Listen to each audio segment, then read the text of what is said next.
Whoa, welcome back, everybody. Yeah, I'm back. I did not disappear. We are still going to be making videos. I did not make a video in a very, very long time, though, and I will tell you why. I just looked actually the last time we made a video about Breslov history and about Rebbe Nachman's life, which we're doing now from the Sefer Siach Sarfi Kodesh, was actually on February 17th, and today is May 4th, so that's a pretty long break. And the reason why I took that break is because on March 4th, my wife had a baby. Her name is Nava Tehila, and she's very beautiful, and she's about 2 months old now. So once you have a baby, things change a lot in your life, and I had no time. And then we traveled to the U.S. for Pesach, for Passover, and we just got back to the Holy Land yesterday. And today I'm just sitting around and we're all tired and whatever, and it's Yom HaZikaron and Yom HaTzmaut and a lot of different things tonight. And so basically I decided let's get back into it. Let's give a little update. Let's start reading. So in the last video we did, which was on February 17th, we did a video after that on the war in Ukraine, but the last video we did was about Rebbe Nachman. He moved to Breslov, and then he travels to Novrich or Avrich, where the Basayan is from, and he took along with him Rav Shmuel Tepliker. So we're going to pick up from where we left off, and we're going to read more about Rav Shmuel Tepliker and another story that happened that was a very interesting story. And I'll link below to the last video in case, whatever. So it says, first of all, it says over here, so we're reading in Siach Sarfi Kodesh. It says that the story of the Yenuka, which means a small child, it says that I heard this story from many people who heard it from Rav Shmuel Teplik himself, who was with Rebbe Nachman in this whole situation.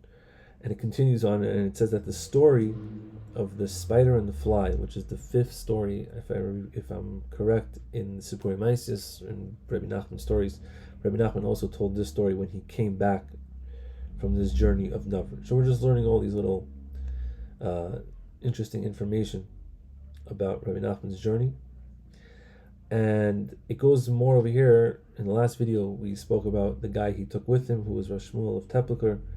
So it goes into a little bit more information over here of how that happened. So it says over here, on this journey, Rebbe Nachman took with him a very rich person, a very honorary person, and also he was also a very holy person. His name is Rabbi Shmuel Miteplik. And he had a store. He was a manufacturer of wheat or something. And his wife could watch the store while he was gone. And with Rabbi Shmuel, Rabbi Nachman also took along Rabbi Naftali of Nemirov to go with him until the city of Lipovitz. But in the city of Lipovitz, they had to send Rabbi Naftali back home because he was a very weak person and he couldn't go, on the way for so long, especially when it was cold outside and all these things. So in Lipovitz, they switched out Rabbi Naftali, and they put in his place Rabbi Isaac Yosef of Lipovitz. Okay, and him and Rabbi Shmuel, these are the two people.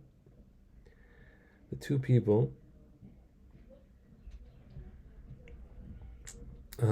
So if you look in the story of the spider and the fly, I haven't read the story in a long time, but if I do remember, the king takes with him, it says over here, he took with him two people, and they went on the world, and they went all over the world, but not in the way that a king would travel, just like a very simple person. So that's also what Rebbe Nachman is doing now when he went to this journey of to Avrich.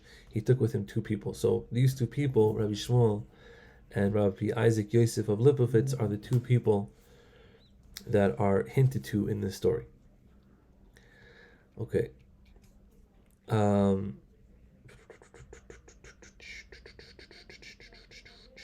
Okay, and it says over here that Rebbe Nachman switched his clothing to look like a business person, and obviously he told Rabbi Shmuel and Rabbi Isaac Yosef not to tell anybody who they were. And Rebbe Nachman took with him 30 red luch, and he gave it to Rabbi Shmuel And this was before the journey, and Rabbi Shmuel bought horses with a wagon and everything, and he bought a special driver and everything. He rented one, and they didn't know where they were going. They just knew that they were going on a journey with Rebbe Nachman. And whenever they got to a turn or something, a crossroads, they asked Rebbe Nachman, and Rebbe Nachman would point either left or right or straight or whatever. And Rabbi Shmuel and Rabbi Isaac Yosef have many stories from this Nesiya. And there are two stories that I heard. This is from the Sefer Klech Deor, so it's talking about Rabbi Nachman of Teplach, I guess. Okay. Whoever's saying Shamati, I always forget who Shamati is, but he heard this from my father. He said that I heard this story from my father, who heard it from Rabbi Shmuel of Teplach. So one time they were going on this journey, and they stopped off at a hotel, a guest house, and Rebbe Nachman and Rabbi Shmuel went inside, and they saw the Baal Habayis, the owner, and he was holding a small baby who was about 2 years old. And right away, when Rebbe Nachman walked in, Rabbi Shmuel of Teplach saw that this baby pointed to his father about Rabbi Nachman, and he said in Yiddish, "At guter Yid." Here, like basically meaning like, "Oh, this is like a big Rebbe." And his father, who was the Baal Habayis and the owner of this hotel, of this guest house, he was renting out rooms and selling wine and all these things. He didn't like really pay attention to what his little baby was doing. That he pointed out that this guy who's dressed like a businessman is actually Rebbe Nachman of Breslov. And Rabbi Shmuel of Teplach was nivhal ma'oid. He was very, he was blown away to hear this from a small baby.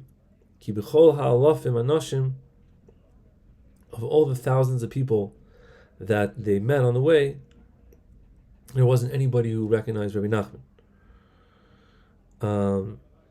because he was dressed like a businessman. What's it called? And because Rabbi Shmuel was standing next to Rabbi Nachman, it was Rabbi Nachman, Rabbi Shmuel, he thought maybe the baby was pointing at me, and he didn't know, like he wanted to make sure that the baby was pointing at Rabbi Nachman, not him. Because he also looked like a Rebbe, Rabbi Shmuel. So Rabbi Shmuel took out a coin from his pocket, and he went to this little kid, this baby, whatever, I don't know if it's a baby, it's like a toddler, whatever, Vinasan, and he gave him this coin, and he said to him, Aya ich bin a guter yid, nachon shani admor? Is it like I'm like he's saying, like he's testing the kid, like I'm the Rebbe? And the baby said no. And the kid pointed again. He said no, and he pointed again to Rebbe Nachman and said, "No, this is the guter yid. This is the Rebbe." And Rebbe Nachman, once this happened, Rebbe Nachman right away went outside, and he sat on the wagon. And it was the whole story was very wild, and Rabbi Shmuel started talking about it, like what was this kid, how did he know? And Rabbi Nachman said, where could there be someone today who understands these deep things? Like, it was a very deep zach. Okay. So now they traveled or whatever, this whole journey to Navrich, and then it would happen to be that, like we said before, that wherever they went, they would point, where Rabbi Nachman should go, and it happened that they went already on a way that they had already came from. So on the way back, they passed by, on the way back or whatever it was, with this story of this baby. A few days later, they also came back to this hotel, and they were passing by, and Rav Shmuel of Teplach said, I want to go inside and see what's going on, because he saw, he wanted to see this baby. It was very wondrous. He knew who Rebbe Nachman was, and he found the owner of the hotel sitting on the ground in Avelis over the baby, because the baby died. And that's a very intense story because I have no idea what that means. And there's a footnote here, Yud Gimel. It says that I heard that Rebbe Nachman Hifliya Ma'oid Zeha Yenuka. This Yenuka, this child was very wondrous, and he's a Chiddush Gadol from all the Yenukos. It's wild. I don't, whatever. That's just a crazy mice. Who knows what the tikkun is over there? Who knows anything? Oh,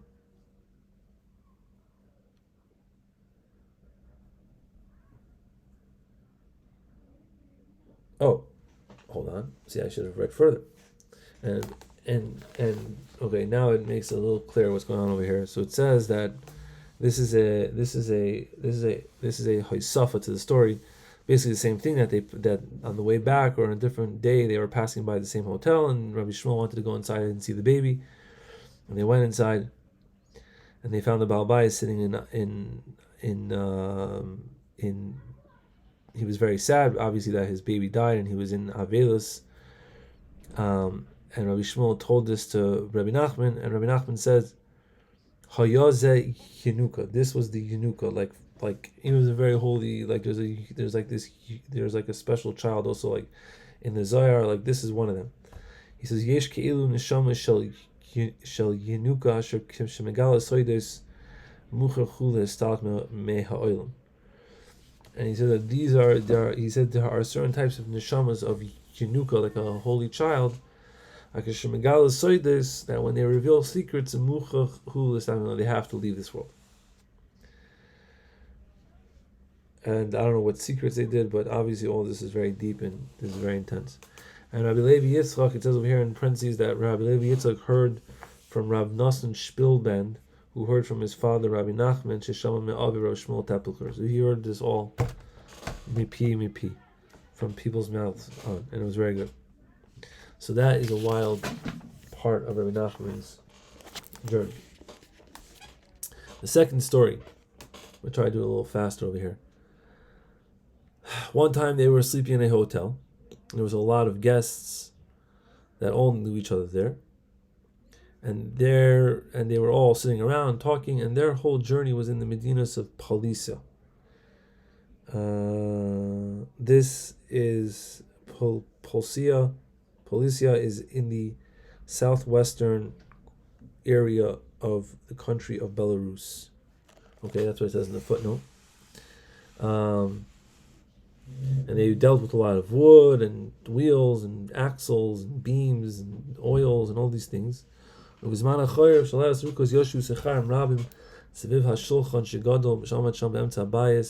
talking about their business in this hotel, and Rabbi Nachman was sitting in between them. And he was mentioning people's, all this different ins and outs of the businesses and people, and all of their different, people that they had purchased from, and all the different manufacturers and suppliers. Like he was in their business for many years. And of course, again, Rabbi Shmuel, he was standing behind Rabbi Nachman, and he's and he was very wondered and very silent, because he was like, how the heck does Rabbi Nachman know all this? And they didn't even ask him who he was. They just kept on talking to him like he was such a bucky. Like they would ask him, but they didn't ask him anything. And then after about 2 hours, all the businessmen, went to sleep or whatever, and there was only on the table Rabbi Nachman and only one other businessman. And he was looking at Rabbi Nachman, and he said to Rabbeinu, he's like, "You look very." I look like, I think I know you. And Rabbi Nachman says, "Oh, you think of this guy?" And he was like, no. He's like, because, what's it called? It wasn't, it really wasn't the same. He's like, no, that's not the one. He's like, no, I know. And then Rabbi Nachman said, "Oh no, you're like this guy." Rabbi Nachman was trying to fool him, this guy.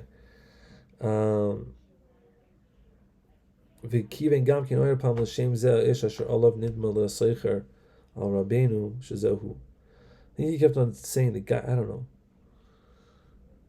I don't know.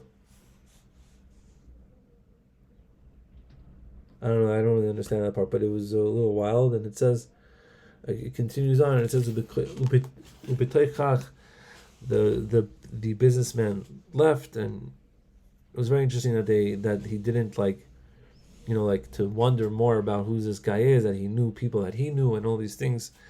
That he wanted to know who Rebbe Nachman was, because Rebbe Nachman wanted to keep himself extremely hidden on this trip. And whatever, they got up for everyone else and they left. So now they're on their journey again. Now,